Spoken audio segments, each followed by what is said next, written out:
La coordination provinciale du programme de démobilisation des armements, relèvement communautaire et stabilisation PDDRS en sigle a organisé une séance de sensibilisation ce mardi 7 janvier 2025 dans la salle Saint-Joseph. On prépare à ces assises plusieurs autorités politico-administratives, le ministre et députés provinciaux, les membres du Conseil provincial de sécurité, des représentants des confessions religieuses, d'acteurs sociaux et personnalités importantes de la province du Maniema. Cette rencontre visait à informer et mobiliser plusieurs personnalités influentes sur les enjeux cruciaux du processus de paix dans la province du Maniema. Au cours de cette séance de sensibilisation, Maître Amorani Yuma, point focal du programme de désarmement et de mobilisation au Maniema, a fait une représentation dans laquelle il est revenu sur la brève présentation du programme de désarmement, de mobilisation, relèvement communautaire et stabilisation, son implantation au Maniema et l'état de lieu des activités du programme. Un jeu de questions-réponses a permis aux participants d'exprimer leurs préoccupations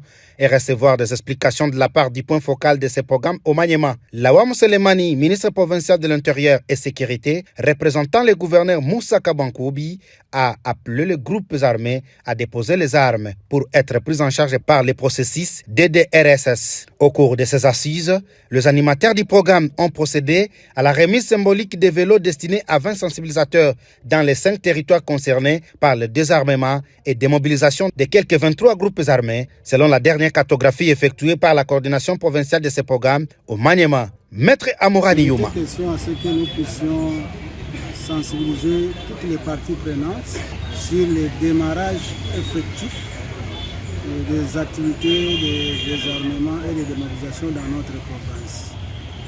Parce qu'on ne veut pas commencer à aller directement à l'action de désarmement et de la démobilisation sans pour autant sensibiliser, sans pour autant demander à toutes les parties prenantes d'adhérer au processus. Les très prochaines étapes, je précise, c'est le désarmement et la démobilisation des ex-combattants dans les territoires affectés par les conflits armés dans la province du Maniema. Et là, sans pour autant tarder, nous allons organiser une mission sur le terrain de validation et de certification des sites de démobilisation et de désarmement déjà identifiés par nous. Nous sommes obligés d'aller avec le service attitré, dont l'armée et le ministère provincial de l'Intérieur, pour aller voir si les conditions sont réunies pour commencer directement ces activités-là. J'appelle tout le monde à la cohésion, à l'unité et à l'amour. Nous devons travailler la main dans la main. Nous devons travailler en étroite collaboration et nos portes du PDDRS sont ouvertes pour tout le monde. Si vous avez des préoccupations, venez vers nous. Ou si vous ne voulez pas venir vers nous, invitez-nous vers chez vous pour que nous puissions partager sur la question de la paix, de la stabilisation et du développement de notre province. Parce que la paix oblige à ce que nous puissions être ensemble et travailler la main dans la main.